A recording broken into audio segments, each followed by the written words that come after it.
Assalamualaikum warahmatullahi wabarakatuh. Selamat gini hari, selamat berjumpa lagi dengan saya di channel Indo Hobi Catur. Apa kabar para pecinta catur di seluruh Indonesia? Kali ini saya akan mereview pertandingan semalam antara Ding Liren sebagai kontestan juara dunia tahun ini melawan Anish Giri sebagai tuan rumah, tentunya masih dari ajang Tata Steel Chess 2023 di Wijk aan Zee, Belanda. Permainan ini berjalan menarik, mari kita lihat seperti apa. Ding dengan buah putih melangkahkan dengan kuda ke F3, pembukaan preti, lalu pion ke D5, pion ke G3, serangan Hindia Raja, kuda ke F6, gajah ke G2, pion ke E6, lalu putih rokade. Gajah ke E7, varian Yugoslav dalam Hindia Raja, kemudian pion ke C4.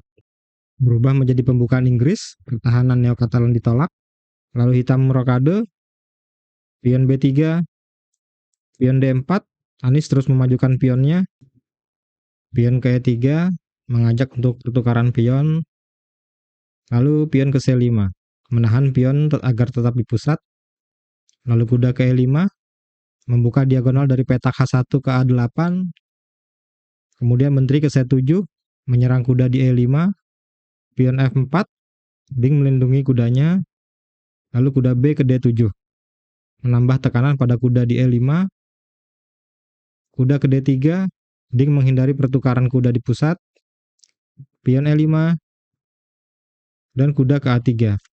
Dengan rencana ke petak B5 untuk mengancam menteri, tentu saja Anish mencegahnya dengan pion ke A6. Gajah ke B2, gajah ke D6, lalu pion G4.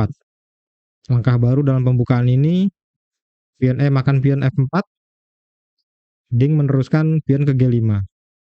Lalu kuda ke E8, kuda memakan pion di F4, lalu pion D memakan pion di E3. Pion D memakan pion di E3, gajah ke E5. Anish ingin menukar gajah berbahaya milik putih yang mengarah ke petak G7.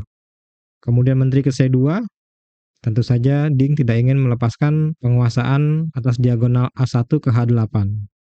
Lalu kuda ke D6, benteng A ke D1, benteng ke E8, kuda ke B1 dengan rencana untuk memajukan pion ke A3 lalu B4. Lalu Anish melangkahkan pion ke A5, mencegah majunya pion ke B4. Lalu A4, Ding mengunci gerakan pion di sayap menteri, dan gajah memakan gajah di B2. Anish menukar gajahnya, menteri memakan gajah di B2, lalu kuda ke E5. Kuda ke C3, memindahkan kuda ke posisi aktif, agar bisa manuver petak penting, tergantung langkah apa yang akan dimainkan oleh hitam. Kemudian gajah ke G4, menyerang benteng di D1, benteng ke D5, kuda ke F5, dengan maksud untuk menyerang pion di E3. Ini situasi yang cukup riskan, dan dalam situasi ini, Ding bisa melangkahkan kudanya ke B4, namun sepertinya langkah kuda hanya berhenti di situ. Jadi Ding jalan benteng ke D2. Ding menawarkan pion E3 ke Anish dengan langkah balasan menarik yang akan kita lihat. Sebenarnya Anish bisa saja menjalankan kuda ke H4 lalu ke F3 untuk menekan Raja Putih.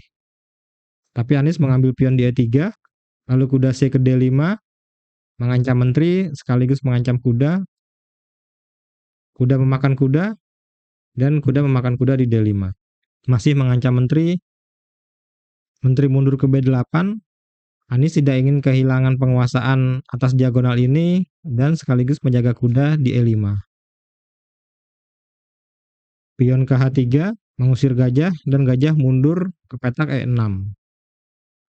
Lalu kuda F4, mengancam gajah, tapi Ding sepertinya sengaja membiarkan Anish untuk mengambil pionnya yang di C4. Jika putih mengambil gajah dengan pion, lalu setelah kuda mengambil pion, mengancam menteri dan benteng, maka putih akan menderita kerugian dengan kehilangan benteng. Lalu Ding mengamankan bentengnya, benteng F ke F2, gajah ke A6, kuda ke H5, menyerang pion di G7, benteng ke E7, menutup langkah benteng ke petak D7 untuk menyerang pion di F7. Dan benteng ini tidak bisa dimakan oleh kuda karena hitam bisa skakmat oleh menteri di petak G7. Mari kita lanjutkan. Lalu benteng ke D5 menyerang kuda dan menteri ke C7. Membuka jalan bagi benteng ke petak D8 untuk bergabung dalam menyerang dan bertahan. Lalu benteng ke F5, benteng ini sebenarnya tidak banyak membantu dalam serangan. Seharusnya putih bisa mencoba dengan menteri ke C3. Setelah pion ke B6, lalu kuda ke F6, di sini hitam bisa memilih antara mengambil kuda atau menggeser raja ke H8. Jika hitam memilih dengan mengambil kuda di F6, lalu pion memakan pion di F6, setelah benteng ke E6, menteri ke G3 skak, lalu raja bergeser ke F8, tentunya tidak ke H8 karena akan skakmat di G7. Jika ditutup dengan kuda, maka hitam akan kehilangan menteri. Kemudian dilanjut dengan menteri ke G7, lalu raja ke E8, skakmat di petak G8. Atau jika hitam memilih untuk menggeser rajanya ke H8, lalu benteng ke E5, memakan kuda. Jika hitam memilih untuk mengambil benteng dengan benteng, lalu setelah gajah makan benteng di A8, pion G memakan kuda di F6, dan pion G memakan pion di F6. Dalam posisi ini, putih masih bisa bertahan atau setidaknya memperlambat kekalahan. Oke, mari kita kembali ke permainan. Setelah benteng ke F5, Anies jalan benteng A ke E8. Menambah daya serang hitam, lalu menteri ke C3, langkah yang telat dari putih, dan tentu saja dengan hasil yang berbeda. Pion ke B6, menjaga pion di C5, kuda ke F6 skak, dan di sini tentu saja hitam harus memakan kudanya. Pion memakan kuda di F6, pion G memakan pion F6, kemudian Anies melangkahkan langkah yang akan mengakhiri permainan, yaitu kuda ke F3. Benteng memakan kuda di F3, lalu benteng ke E1, skak, dan ditutup dengan gajah ke F1.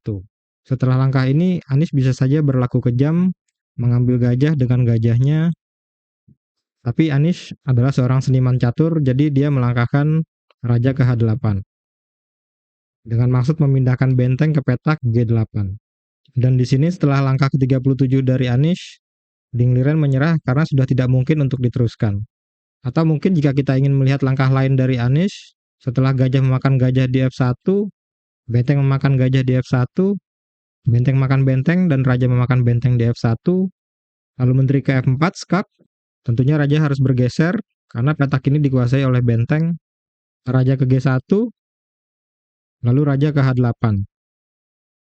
Hasilnya hampir sama dengan raja tetap bergeser ke H8, memberi jalan bagi benteng ke petak G8. Dan jika diteruskan, putih tetap kalah, bahkan jika putih menukar menteri dan benteng, tapi hitam memiliki dua pion yang akan diloloskan di depan sayap raja. Oke, sekian saja review kali ini dari saya. Terima kasih karena sudah menonton. Semoga Anda menikmati video kali ini. Klik like jika Anda suka, dislike jika tidak suka, subscribe agar saya semakin bersemangat membuat video-video menarik lainnya yang tentunya masih dari dunia catur. Dan terima kasih juga bagi yang sudah subscribe, like, serta komen di video ini atau video saya sebelumnya. Sampai jumpa di video berikutnya. Assalamualaikum warahmatullahi wabarakatuh. See ya.